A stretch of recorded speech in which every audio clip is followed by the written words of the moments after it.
Welcome to my channel Sonakshi classes.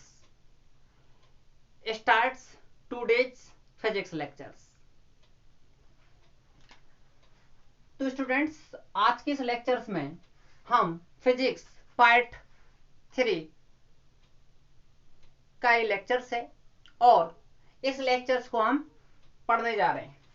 तो students, सबसे पहले मेन पॉइंट्स इसमें है comparisons of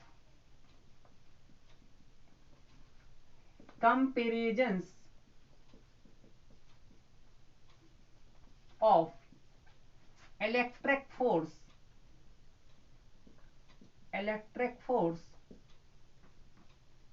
to gravitational force.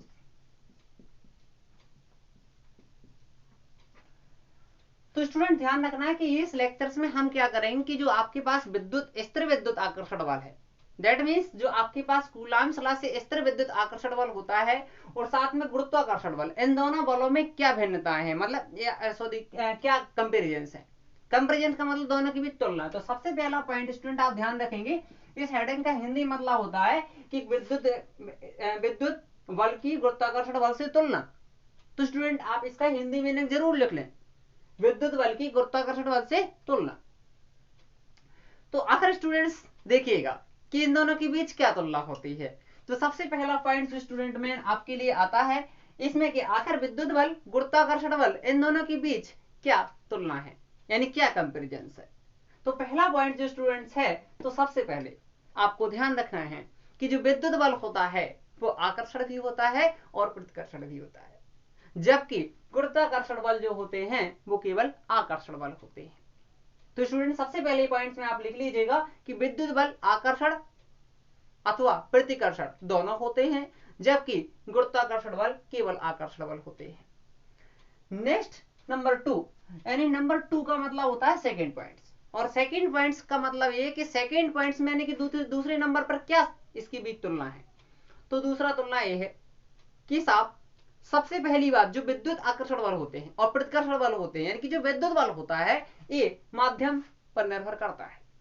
कहने का मतलब, अगर दो आपके पास आवेश हैं और दोनों आवेशों के बीच अलग अलग माध्यम हो सकता है, तो स्टूडेंट ध्यान रखना है कि जो विद्युत आकर्षण बल होता है ये माध्यम पर निर्भर करता है, जबकि गुरुत्वाकर्षण बल माध्यम पर निर्भर नहीं करता। यानी पूरे ब्रह्मांड में हर जगह गुरुत्वाकर्षण बल माध्यम पर निर्भर नहीं करता, यानी कि जो गुरुत्वाकर्षण बल होता है वो माध्यम पर निर्भर नहीं करता। तो स्टूडेंट, सेकंड पॉइंट आप नोट कर लें, और इसका मतलब हुआ सेकंड पॉइंट में जो नोट करना है लिख लीजिएगा कि विद्युत बल माध्यम पर निर्भर करते हैं, जबकि गुरुत्वाकर्षण बल माध्यम पर निर्भर नहीं करते हैं। तीसरा पॉइंट स्टूडेंट्स ये है कि जो विद्युत बल होते हैं वो गुरुत्वाकर्षण बल से बहुत अधिक शक्तिशाली होते हैं, यानी कि बहुत पावरफुल फोर्स, यानी कि electric force is a very powerful forces. तो देन स्टूडेंट्स, आप ध्यान रखेंगे कि विद्युत जो आकर्षण बल होते हैं या प्रतिकर्षण बल होते हैं, दैट मीन्स जो आपके पास इलेक्ट्रिक फोर्स होता है, इलेक्ट्रिक फोर्स ऑलरेडी क्या होता है, एक स्ट्रेंग फोर्स होता है as compare to gravitational force. यानी गुरुत्वाकर्षण बल की तुलना में अगर हम बात करें तो विद्युत बल बहुत शक्तिशाली होते हैं। तो नेक्स्ट स्टेप में लिख लीजिएगा कि विद्युत बल गुरुत्वाकर्षण बल से अधिक शक्तिशाली होते हैं। और अगर हम बात करते हैं कि दो इलेक्ट्रॉनों के बीच अगर कोई विद्युत आकर्षण बल जो होता है वो आपका 10 टू दी पावर, यानी कि ध्यान रखेंगे इलेक्ट्रॉन और इलेक्ट्रॉन इन दोनों के बीच जो लगने वाला फोर्स यानी कि जो बल है वो आपका गुरुत्वाकर्षण जो बल होता है उस गुरुत्वाकर्षण बल का कितने गुना होता है, 10 की घात 43 गुना। 10 की घात कितने गुना, 43 गुना। तो ध्यान रखना, इलेक्ट्रिक फोर्स ये आपका ग्रेविटेशनल फोर्स हो गया, यानी फोर्स ऑफ इलेक्ट्रिक और फोर्स ऑफ ग्रेविटेशनल। कहने का मतलब स्टूडेंट्स, जो विद्युत बल होता है वो गुरुत्वाकर्षण बल का कितने गुना होता है, 10 की घात 43 गुना, अगर दो इलेक्ट्रॉनों के बीच जो लगने वाला फोर्स होता है। नेक्स्ट पॉइंट स्टूडेंट, प्रोटॉन के बीच, P4 प्रोटॉन में बोल रहा हूं यहाँ पर, इन दोनों प्रोटॉनों के बीच जो लगने वाला इलेक्ट्रिक फोर्स होता है वो आपका कितना होता है, 10 की घात 36, यानी 10 to the power 36 in times of gravitational force. तो स्टूडेंट से बहुत मोस्ट और इंपोर्टेंट चीज है कि आपको ध्यान रखना है कि दोनों यानी कि प्रोटॉनों के बीच लगने वाला जो विद्युत बल होता है वो गुरुत्वाकर्षण बल का 10 की घात 36 गुना होता है। तो आप स्टूडेंट सोच लीजिएगा कि विद्युत बल गुरुत्वाकर्षण बल से कितना, वेरी माइटली, यानी कि बहुत ही ज्यादा शक्तिशाली है। तो क्लियर हो चुका होगा स्टूडेंट्स, मेरी बात ये आपको समझ में आ गई होगी। Comparison of electric force to the gravitational force, कि आखिर विद्युत आकर्षण बल की गुरुत्वाकर्षण बल से क्या तुलना होती है। हाँ तो स्टूडेंट्स, नेक्स्ट टॉपिक है आपका सिग्निफिकेंस ऑफ कूलम्स लॉ, यानी कि कूलम्स के नियम का महत्व, यानी कि कूलम्ब के नियम का क्या महत्व है। तो स्टूडेंट समझिएगा कि कूलम्स एक लॉ है, और इस कूलम्स लॉ का मेन पर्पज क्या होता है। तो आप इस कूलम्स जो लॉ है इसका मेन पर्पज जानते हैं कि किन्हीं भी दो चार्ज के बीच एक फोर्स अप्लाइड होता है, और वो फोर्स चार्ज के बीच लगता है। किन के बीच लगता है? चार्ज के बीच। तो स्टूडेंट जो इसका सिग्निफिकेंस होगा, वो सिग्निफिकेंस ये है कि ये जो फोर्स होता है दैट मीन्स कूलम्स फोर्स या कूलम्स लॉ। तो कूलम्स लॉ आपका यानी कि परमाणुवीय दूरियों के लिए ट्रू है और साथ में नाभिकीय दूरियों के लिए।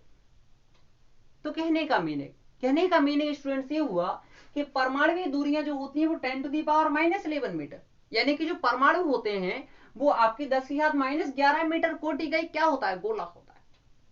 क्या होता है? गोला होता है। और इसके अंतर्गत नाभिकीय दूरियां, जो नाभिक होता है वो नाभिक छोटा होता है, और हर एक परमाणु के अंदर न्यूक्लियस होता है, मीन्स नाभिक होता है, और उस नाभिक की जो कोटि होती है that means 10⁻⁻15 metre, that is called 1 fermi, यानी जी आपका एक फर्मी के बराबर होता है, यानी एक फर्मी इक्वल टू होता है 10⁻⁻15 मीटर। तो स्टूडेंट्स ध्यान रखना है कि एक फर्मी में कितने मीटर होते हैं? 10⁻⁻15 मीटर। तो यानी जो कूलम्स लॉ है ये आपका नाभिकीय दूरियों और परमाणुवीय दूरियों के लिए सत्य है। अब स्टूडेंट्स बात ये आती है कि सबसे पहले अगर हम बात करते हैं तो जो कूलम्स लॉ होता है वो चार्ज यानी कि आवेश पर निर्भर करता है, कि आवेशों के बीच जो फोर्स लगता है वो हमारा कहलाता है, वहां से वो फोर्स फाइंड कर लेते हैं हम, इलेक्ट्रिक फोर्स। लेकिन स्टूडेंट ध्यान रखिएगा कि यहां पर हम जब बात करते हैं तो परमाणुवीय दूरियां, अब परमाणु में क्या होता है? उसके केंद्र में एक नाभिक होता है, और उस नाभिक में प्रोटॉन और न्यूट्रॉन होता है, और स्टूडेंट ये भी हम जानते हैं कि उस नाभिक के चारों इलेक्ट्रॉन चक्कर लगाते रहते हैं। तो स्टूडेंट्स ध्यान रखिएगा कि अगर मैं बात करता हूं जिससे जब परमाणु यानी कि एटम्स हो चुका है, परमाणु हो चुका कोई, परमाणु को इंग्लिश में स्टूडेंट कहते हैं एटम। क्या कहते हैं? एटम कहते हैं। और इसके अंदर बैठा होता है यहाँ पर क्या? न्यूक्लियस, यानी कि नाभिक होता है। क्या होता है? नाभिक, यानी कि न्यूक्लियस होता है। और इसके अंदर जो बैठे होते हैं प्रोटॉन और न्यूट्रॉन होते हैं। क्या होते हैं? प्रोटॉन और न्यूट्रॉन। और स्टूडेंट ध्यान रखना है कि इस पर जो चार्ज होता है वो नाभिक पर हमेशा प्लस यानी कि धनावेश होता है। क्या होता है? धनावेश होता है। और इसके चारों इलेक्ट्रॉन क्या करते हैं? चक्कर लगाते रहते हैं, यानी कि इलेक्ट्रॉन जो होते हैं वो स्टूडेंट्स क्या करते हैं? चक्कर लगाते हैं। दैट मीन्स इस टाइप से चारों साइड से ये आपके जो अलग अलग ऑर्बिट होते हैं वो इच ऑर्बिट में डिफरेंट जो टाइप्स जो इलेक्ट्रॉन होते हैं वो क्या करते हैं? मूव्स करते हैं। But we know that students, हम लोग ये जानते हैं कि इलेक्ट्रॉन पर नेगेटिव चार्ज होता है। क्या होता है? नेगेटिव चार्ज होता है। तो आप स्टूडेंट जानते हैं कि ये पूरा है क्या? परमाणु है, और इस परमाणु में क्या है? प्लस आवेश भी है और माइनस आवेश भी है। That means positive charge and negative charge that be attract to each other, यानी एक दूसरे को आकर्षण करना शुरू कर देते हैं। और स्टूडेंट्स अगर ये आकर्षण करना शुरू कर देते हैं that means applied the electric force, यानी इन दोनों के बीच एक विद्युत बल लगना शुरू हो जाता है। और to find the electric force by Coulomb's law, यानी कि जो इलेक्ट्रिक फोर्स फाइंड होता है वो कूलम्स लॉ से होता है। सो स्टूडेंट्स आपको ये बात समझ में आ गई होगी कि जो भी यहाँ पर इलेक्ट्रॉन और प्रोटॉनों के बीच यानी कि नाभिक पर जो आपका पॉजिटिव चार्ज है इन दोनों के बीच लगने वाला जो फोर्स होगा that defined by the Coulomb's law, यानी किससे परिभाषित होता है? कूलम्स लॉ से। तो आकर ये चीज स्टूडेंट यहाँ पर क्लियर हो जाती है कि इन दोनों के बीच लगने वाला फोर्स एक कूलम्स लॉ से डिपेंड करता है। तो इट मींस दैट यहाँ से ऐसा ही निकला है कि परमाणुओं के लिए आपका कूलम्स लॉ लागू होता है, यानी इसका एक तो सिग्निफिकेंस हुआ, मतलब इसका महत्व क्या हुआ? इसका महत्व ये हुआ कि आपका कूलम्स लॉ तो परमाणु में लागू होता है। दूसरी बात, अगर हम बात करें साहब ये आपका नाभिक है और नाभिक के अंदर प्रोटॉन और न्यूट्रॉन है, तो स्टूडेंट्स अगर हम बात करें तो प्रोटॉन पर तो पॉजिटिव चार्ज होता है बट नेगेटिव, यानी कि जो न्यूट्रॉन है आपका, और न्यूट्रॉन उदासीन कण होता है, न्यूट्रल होता है, इस पर कोई चार्ज नहीं होता। तो कोशिश करिएगा, इसका मतलब ये नहीं हुआ कि आपका नाभिक के अंदर कोई भी ऐसा इलेक्ट्रिक फोर्स नहीं है, यानी कि कूलम्स लॉ लागू नहीं होता। हाँ भाई यहां पर भी कूलम्स लॉ लागू होता है। कैसे? अब हम बात करें तो यहाँ पर बहुत सारे प्रोटॉन होते हैं और बहुत सारे न्यूट्रॉन होते हैं, दैट मीन्स उतने ही प्रोटॉन होते हैं उतने ही न्यूट्रॉन होते हैं। तो यहाँ पर स्टूडेंट कोशिश करिएगा, ये प्रोटॉन पॉजिटिव चार्ज और पॉजिटिव चार्ज एक दूसरे को रिपल्स करते हैं, तो इसका मतलब इन दोनों के बीच भी एक फोर्स लागू होता है, लेकिन वो फोर्स दिखता नहीं है, वो फोर्स की क्वांटिटी इतनी कम होती है कि हमें एक्सपेक्ट नहीं हो पाती। इसका मतलब ये कि प्रोटॉन और न्यूट्रॉन के बीच जो लगने वाला एक फोर्स होता है वो बहुत हार्ड होता है, और उस फोर्स को बोलते हैं न्यूक्लियर फोर्स। क्या बोलते हैं? Nuclear force. मतलब नाभिकीय बल इतना बड़ा होता है प्रोटॉन न्यूट्रॉन के बीच, यानी प्रोटॉन और न्यूट्रॉन को इतने स्ट्रॉन्ग तरीके से क्या होता है, टाइट एक दूसरे को किए रहता, जिसकी वजह से वो हमें जो इन दोनों के बीच लगने वाला जो इलेक्ट्रिक फोर्स होता है वो आपको दिखाई नहीं देता है। तो कहने का मतलब जो आपका कूलम्ब्स लॉ है उसका महत्व ये है कि नाभिकीय दूरियों के लिए यानी 10⁻⁻15 मीटर तक की कोटियों के लिए सत्य होता है, एंड आपका परमाणु यानी कि डिस्टेंस ऑफ एटम्स यानी कि परमाणु की जो दूरी है 10⁻⁻11 मीटर के लिए क्या होता है, ट्रू होता है।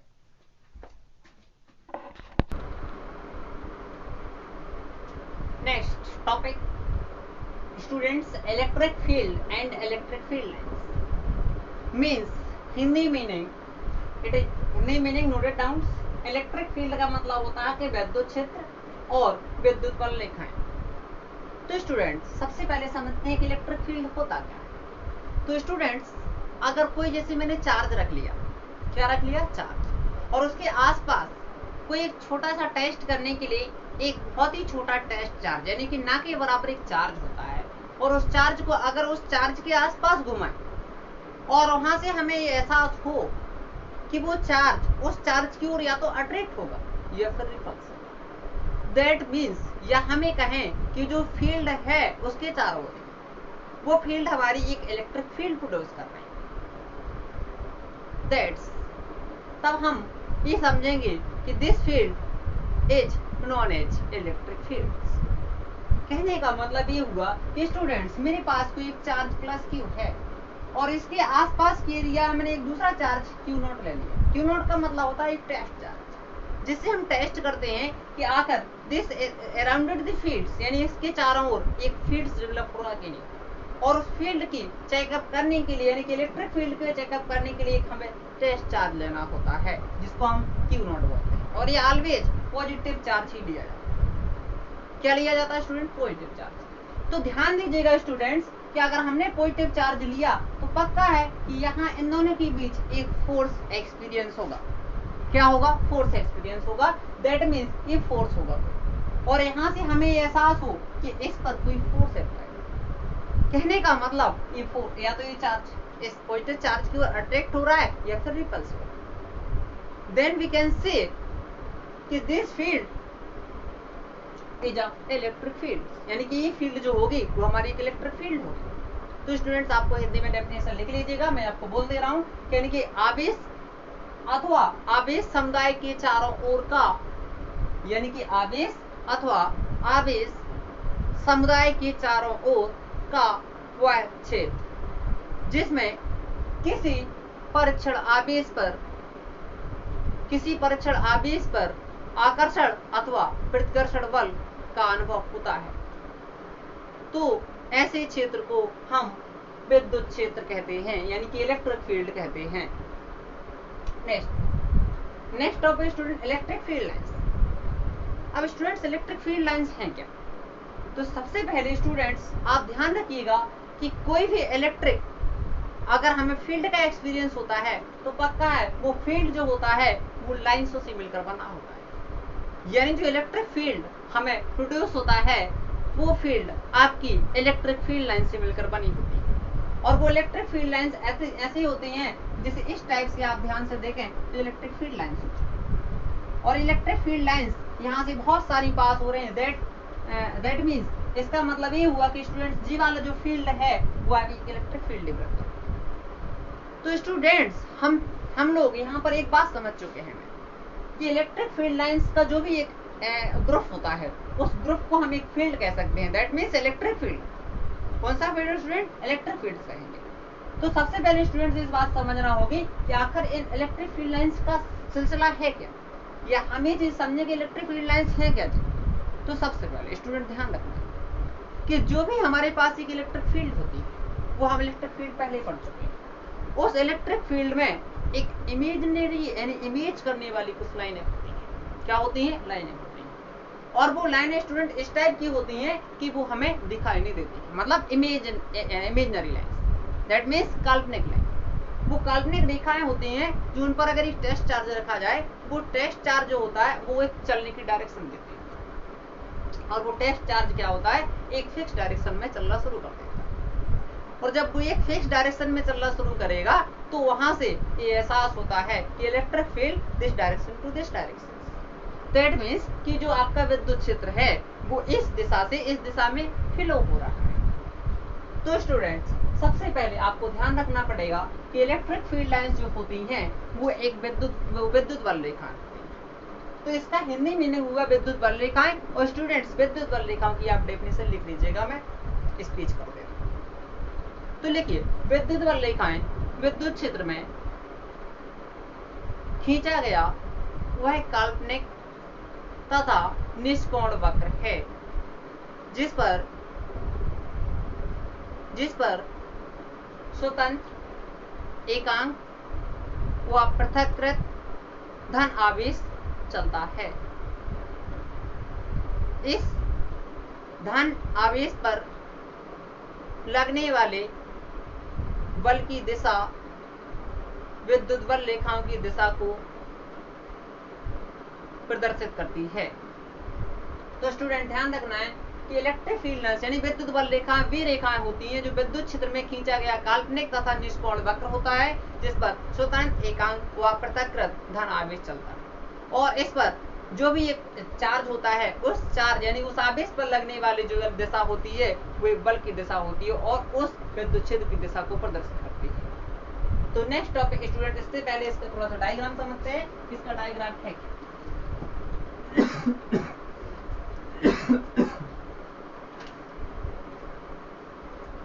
तो सबसे पहले स्टूडेंट एक पॉजिटिव चार्ज लेते हैं, नेगेटिव चार्ज। तो स्टूडेंट, सबसे पहले मैं समझना है कि जो भी पॉजिटिव चार्ज होता है, तो पॉजिटिव चार्ज से हमेशा जो इलेक्ट्रिक फील्ड लाइंस होती है वो आपके फार अवे यानी इससे दूर होती है, सदैव नेगेटिव पर आती है, इस टाइप से। जी आपके स्टूडेंट जो होती हैं, जी हम कह सकते हैं कि जी आपकी हो चुकी हैं electric field lines, that means आपकी विद्युत बल रेखाएं इस टाइप से। और ध्यान रखना है स्टूडेंट, पॉजिटिव से नेगेटिव यानी दूर की ओर रहेंगी, पॉजिटिव से बाहर की ओर। ऑलरेडी जो एरो लगे होंगे पॉजिटिव से बाहर की ओर होंगे और नेगेटिव की ओर हो रहे हैं, नेगेटिव पर आ रही है। यहाँ से अगर हम बात करें तो नेगेटिव पर आएंगे और एक दूसरे को काटेंगे नहीं कभी स्टूडेंट, थोड़ा सा गौर करना, क्योंकि काटेंगे तो समस्या हो जाएगी, इसलिए काटती नहीं है कभी भी, किसी पॉइंट पर काटेंगे नहीं, अपने आप में सब ऑनली अकेली फील्ड है। तो ध्यान रखेंगे स्टूडेंट्स, एक दूसरे को कभी नहीं इंटरसेक्ट करें।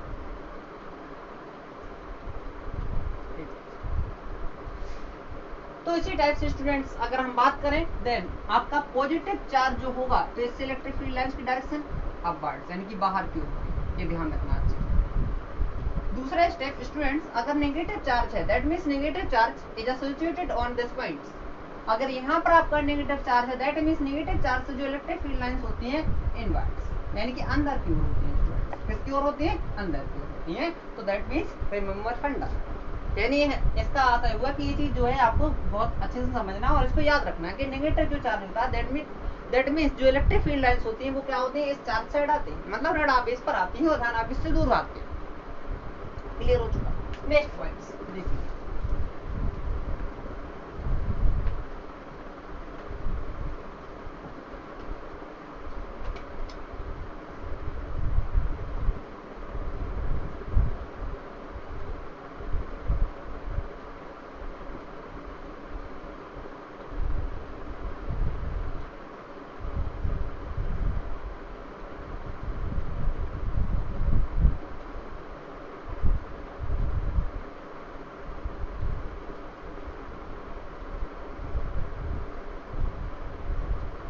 स्टूडेंट ध्यान रखना है कि यहाँ पर एक फिक्स पॉइंट होगा एंड, जिसको हम न्यूट्रल पॉइंट्स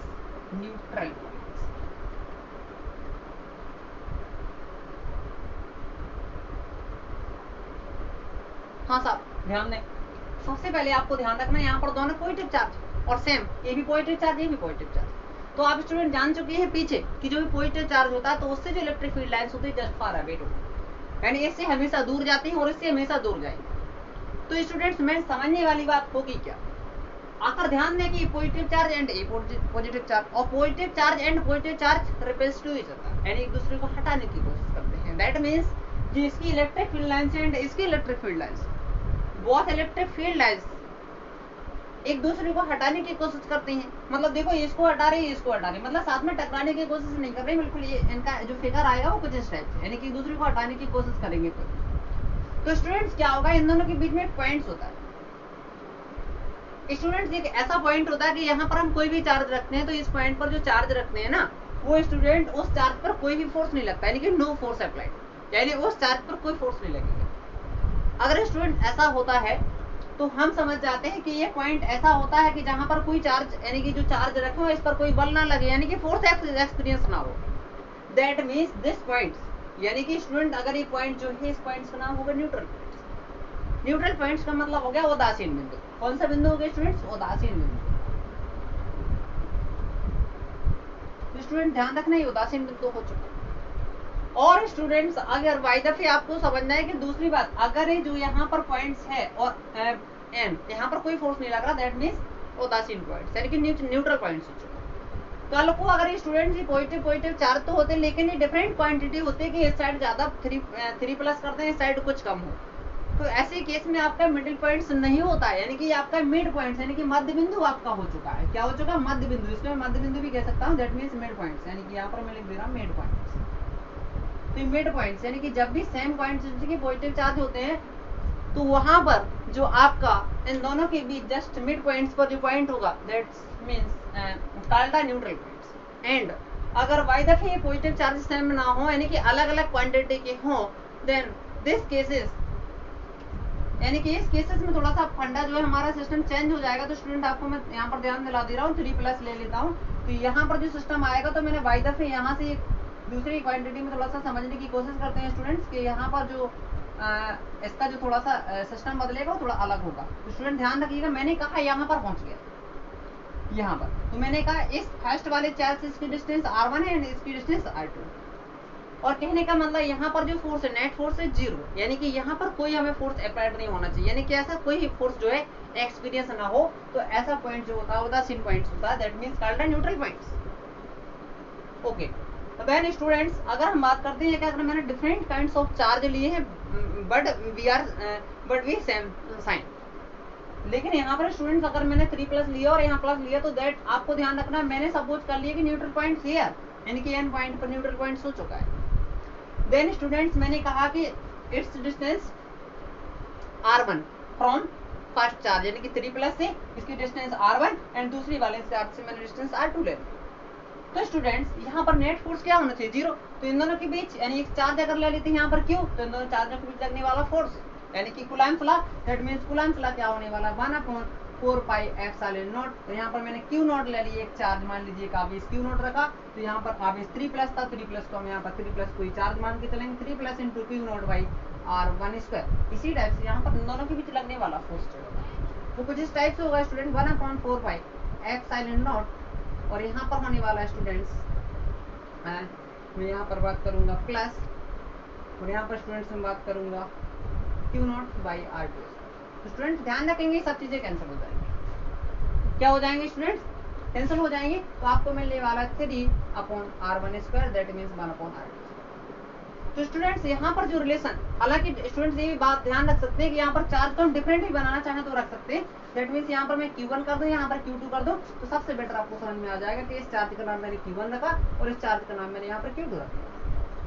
तो स्टूडेंट ध्यान रखें, Q नोट से Q नोट कट जाएगा, ये से ये कट जाएगा। तो आपके पास जो नेक्स्ट फंडा निकलने वाला है वो Q1/r1 स्क्वायर आ जाएगा, और यहाँ पर आएगा Q2/r2। तो स्टूडेंट्स इन दिस केस आपको थोड़ा सा ध्यान रखना पड़ेगा कि अगर आपके पास पॉजिटिव चार्ज है एंड अगर वो डिफरेंट क्वांटिटी है, so the neutral points are not mid points, यानी कि मध्य बिंदु पर स्थित नहीं होगा, वो या तो इधर हो सकता है या फिर इधर हो सकता है। Then there distance r1 and r2 from the charge, and जो आपके पास चार्ज हैं उनकी डिस्टेंस जो है r1 और r2। तो स्टूडेंट्स आपको ध्यान रखना है, इन दिस केस जो आपका न्यूट्रल पॉइंट्स होगा वो कुछ इधर उधर होगा, तो उस केस में आपके पास जो रिलेशन यानी कि एक्सप्रेशन बनने वाला है वो फर्स्ट चार्ज यानी Q1/r1 square is equal to Q2/r2। Next students the properties of electric field, यानी कि जो इलेक्ट्रिक फील्ड लाइंस है इनकी गुण क्या होते हैं। तो सबसे पहले स्टूडेंट ध्यान रख लीजिए, मैं यहाँ पर बोल दे रहा हूँ आपको, तो आप नोटेट कर लें क्योंकि यहाँ पर लिखने के लिए अपने पास इतना टाइम नहीं है। तो स्टूडेंट्स हेडिंग डाल लीजिएगा properties of electric field lines, या मैं कह दूं विद्युत बल रेखाओं की गुण, विद्युत बल रेखाओं की गुण, बहुत important question. Number 1, electric field lines positive charge से नेगेटिव चार्ज की ओर चलते हैं।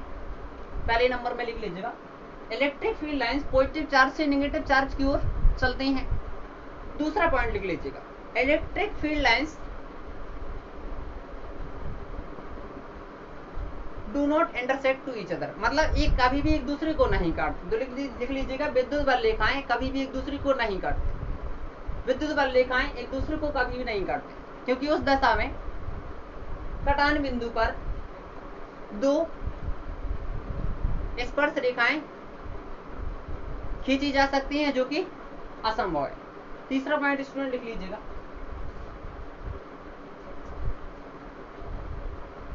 विद्युत बल रेखा के किसी बिंदु पर खींची गई स्पर्श रेखा, विद्युत बल रेखा के किसी भी बिंदु पर खींची गई स्पर्श रेखा उस बिंदु पर लगने वाले बल की दिशा को प्रदर्शित करती है।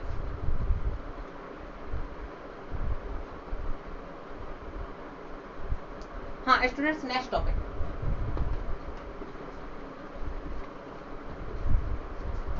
हाँ student, intensity of electric field, intensity of electric field.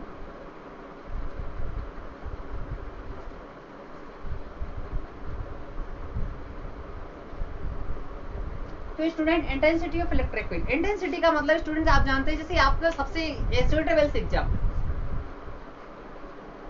For examples आपके पास मोबाइल तो है ही, और आप देखते हैं मोबाइल की स्क्रीनिंग पर एक लाइन होती है, अगर उसको आप थोड़ा सा बढ़ाते हैं तो मोबाइल की स्क्रीन जो एकदम फास्ट हो जाती है, इनकी एकदम चमकने लगती है, और उसको थोड़ा सा और बढ़ाते हैं वो और ज्यादा चमकने लगती है, और ज्यादा बढ़ाते हैं तो अगर फुल कर देते हैं तो बहुत ज्यादा चमकने लगता है। अगर उस लाइन को मैं नीचे करना शुरू कर देता हूँ, दैट मीन्स मेरे मोबाइल की जो रोशनी, यानी कि जो स्क्रीन वाली रोशनी है, वो धीरे धीरे घटने लगती है। तो कहने का मतलब स्टूडेंट्स, यहाँ पर मैं प्रकाश की स्थिति को देख रहा हूँ, बढ़ रहा है घट रहा है, तो ये है क्या स्टूडेंट्स, इंटेंसिटी ऑफ लाइट, यानी प्रकाश की तीव्रता है। उसी टाइप से यहाँ पर स्टूडेंट्स बात उठ जाती है इंटेंसिटी ऑफ इलेक्ट्रिक फील्ड, यानी कि इलेक्ट्रिक फील्ड उस जगह पर ज्यादा है या फिर कम है। देन दिस टाइप का जो फंडा होता है स्टूडेंट्स, दिस टाइप का जो फंडा होता है उसको मैं कहता हूँ कि इंटेंसिटी। तो इसी टाइप से जहां पर इलेक्ट्रिक फील्ड लाइंस के लिए, अगर फील्ड लाइन का मतलब जो आपके पास विद्युत बल रेखाएं हैं, अगर वो ज्यादा पास पास है, that means intensity is very high. और अगर वहां पर जो इलेक्ट्रिक फील्ड लाइंस है, it is very high gap to each others, अगर इन दोनों के बीच अगर बहुत हाई गैप होता है, then we can say intensity is very low of electric fields. कहने का मतलब अगर स्टूडेंट्स आपके पास अगर विद्युत बल रेखाएं बहुत पास पास हैं, तो वहां पर मैं कह सकता हूं कि आपके पास इलेक्ट्रिक फील्ड बहुत ज्यादा है, इंटेंसिटी ज्यादा। और यदि मैं स्टूडेंट्स आपसे कह दूं कि आपकी विद्युत बल रेखाएं बहुत दूर दूर, तो कहने का मतलब स्टूडेंट्स ये हुआ कि वहां पर जो इलेक्ट्रिक फील्ड है वो कुछ हद तक कम है, यानी कि उसकी इंटेंसिटी कम है। मैं अगर इलेक्ट्रिक फील्ड बोलूं तो यानी उसकी इंटेंसिटी कम है, दैट मीन्स मैं कह दूं यहाँ पर जो इलेक्ट्रिक फील्ड लाइन है बहुत दूर दूर, और यहाँ पर मैं अगर बात करूं तो इलेक्ट्रिक फील्ड लाइन बहुत पास पास है। तो ऐसे केसेज में होता क्या है कि जहां पर आपकी इलेक्ट्रिक फील्ड लाइन पास पास होती हैं, जिसका पास पास है, जी दूर दूर है, दैट मीन्स इसकी इंटेंसिटी ज्यादा है, इंटेंसिटी कम। तो this is intensity is more than 2, यानी इससे ज्यादा इसकी इंटेंसिटी, इसकी हाई है इसकी लो, बिकॉज दिस फंडा योर क्लियर।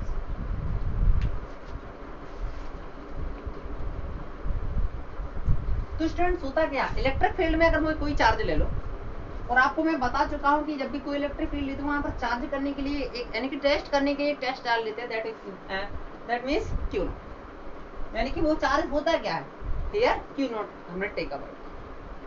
सो सोचिए स्टूडेंट्स, अगर मैं यहाँ पर इंटेंसिटी ऑफ इलेक्ट्रिक फील्ड की बात करूं, तो जो इलेक्ट्रिक फील्ड होता है उस इलेक्ट्रिक फील्ड में चार्ज लेना है। क्या लेना है स्टूडेंट, वो चार्ज लेना है, और उस चार्ज पर क्या होगा, एक फोर्स अप्लाइड होगा। क्या होगा, फोर्स अप्लाइड होगा। तो स्टूडेंट्स जो मैं इलेक्ट्रिक फील्ड में एक आपके पास चार्ज लेता हूं और उस चार्ज पर अप्लाइड द फोर्स, तो जो फोर्स अप्लाइड होगा, then this force F is called the intensity of electric fields.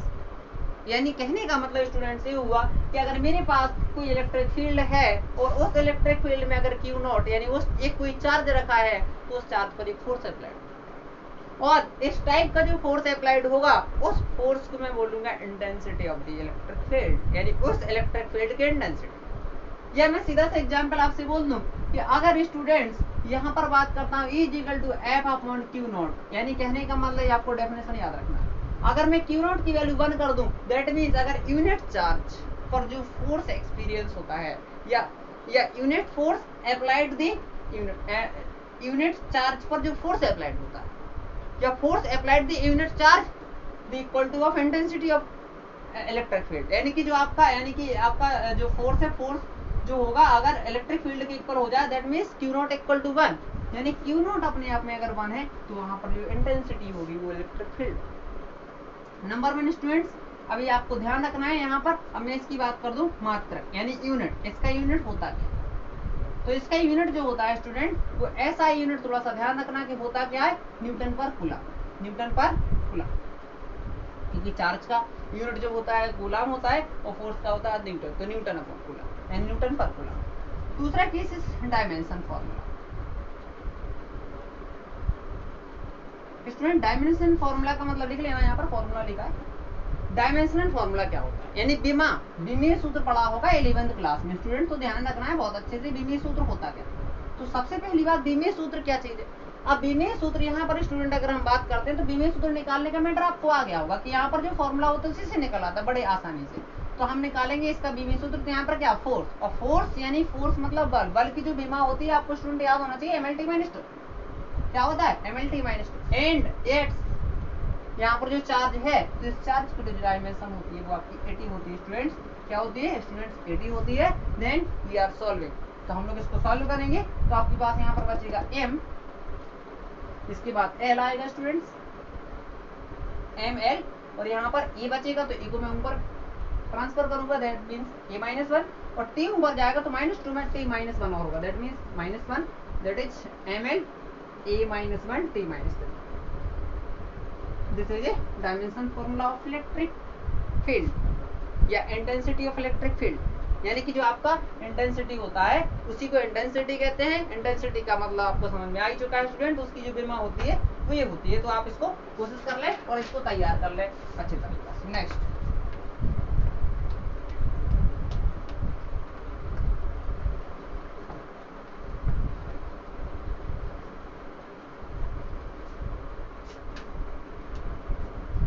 हाँ स्टूडेंट, नेक्स्ट हेडिंग है intensity of electric field lines.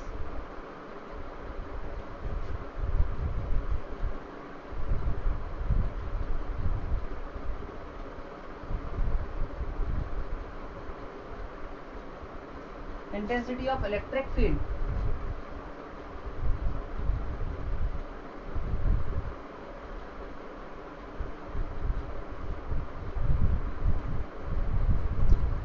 Student intensity of electric field due to a point charge, मतलब कहने का ये हुआ कि किसी बिंदु आवेश के कारण किसी बिंदु पर विद्युत क्षेत्र की तीव्रता, तो नोट कर लें स्टूडेंट्स, किसी बिंदु आवेश के कारण किसी बिंदु पर विद्युत क्षेत्र की तीव्रता। तो सबसे पहले student electric intensity of electric field due to a point charge. तो सबसे पहले स्टूडेंट ध्यान रखते हैं कि यहाँ पर फिक्स पॉइंट कोई O हो गया और इस पॉइंट पर कोई प्लस Q चार्ज, क्या है स्टूडेंट प्लस Q चार्ज। और स्टूडेंट्स इस चार्ज के कारण हमें यहाँ आसपास क्या बताना है, एक इलेक्ट्रिक फील्ड बताना है।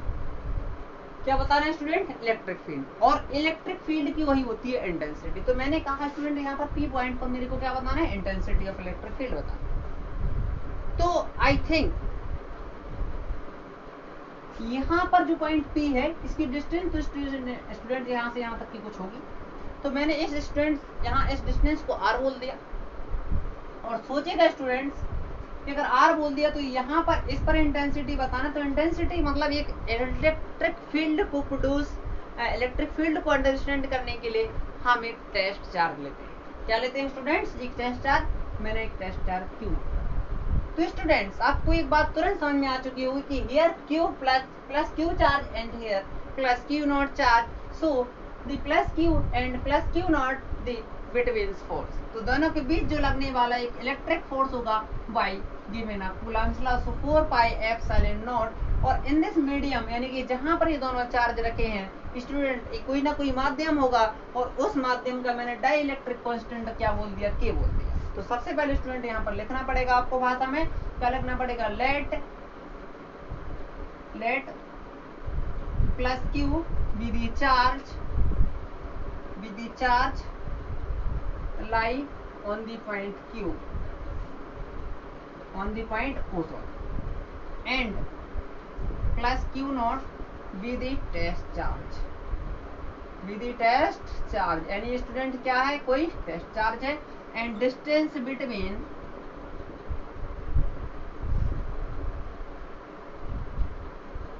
plus Q and plus Q naught is R, and electric force, जो इलेक्ट्रिक फोर्स होगा स्टूडेंट इन दोनों के बिटवीन बाय कूलम्ब्स लॉ से 1/4 पाई एप्सिलॉन नॉट, यहाँ पर के लिख देना, and Q naught by r square. Here जहां पर आप वेयर करके शो कर सकते हैं कि be and the die electric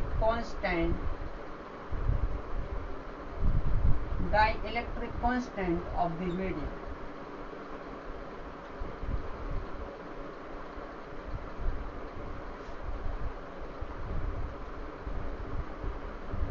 यानी जो माध्यम है जहां पर ये दोनों चार्ज रखे हैं उस माध्यम की जो पराविद्युतांक, जिसको डाइलेक्ट्रिक को बोला जाता है पराविद्युतांक, यानी पराविद्युतांक जो है वो के है। क्या है स्टूडेंट, के, तो मैंने यहाँ पर के लगा दिया।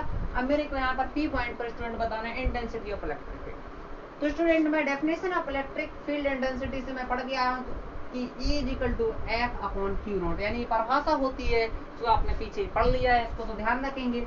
F की वैल्यू यहाँ पे कितने student, 1/4 pi epsilon naught Q1 Q यहाँ पर हो जाएगा Q naught by r square, और स्टूडेंट डिवाइड में कितना है, Q0 से मैंने Q0 से Q0 काट दिया, तो स्टूडेंट यहाँ पर जो फॉर्मूला निकलने वाला वो E = 1/4 pi epsilon not Q और यहाँ पर आएगा बाई आर स्क्वायर। स्टूडेंट इसको ध्यान रखना है, it is very most important formula. E = 1/4 pi epsilon nought K × Q by r square, ये intensity of the electric field due to a point charge, यानी कि जो आपकी due to a point charge के रीजन में आपके पास एक electric field मिल जाती है। तो स्टूडेंट ध्यान रखना है कि फॉर्मूला बिल्कुल आसान है, बस थोड़ा सा और समझना है स्टूडेंट यहाँ पर कि यहाँ पर जो इलेक्ट्रिक फील्ड है वो आपका इलेक्ट्रिक फील्ड दैट्स मीडियम के लिए है where the lie of the dielectric constant is K, यानी कि उस मीडियम के लिए आपकी इंटेंसिटी ऑफ इलेक्ट्रिक फील्ड है जहां पर उसका जो मीडियम यानी कि जो माध्यम है वो आपका के पराविद्युतांक का है। तो अगर के पराविद्युतांक के बाद अगर हम बात करें कि दोनों चार्ज जो है वो आपके अगर वायु में यानी कि निर्वात में स्थित है, तो वायु यानी निर्वात के लिए हम यहाँ पर लिख सकते हैं वायु यानी निर्वात के लिए, या फिर हम एयर कह दें, एयर के लिए के इक्वल टू क्या होता है, यानी कि एयर या फिर वैक्यूम हम कह दें, एयर अथवा वैक्यूम, इन दोनों के लिए की वैल्यू जो होती है स्टूडेंट 1 होती है। तो की वैल्यू जैसे मैं 1 रखूंगा तो इक्वल टू मेरे पास our formula is converted to 4 pi epsilon nought into student यहाँ पर होगा Q/R स्क्वायर। तो ये चीज स्टूडेंट आपको ध्यान रखना है, it is very most important.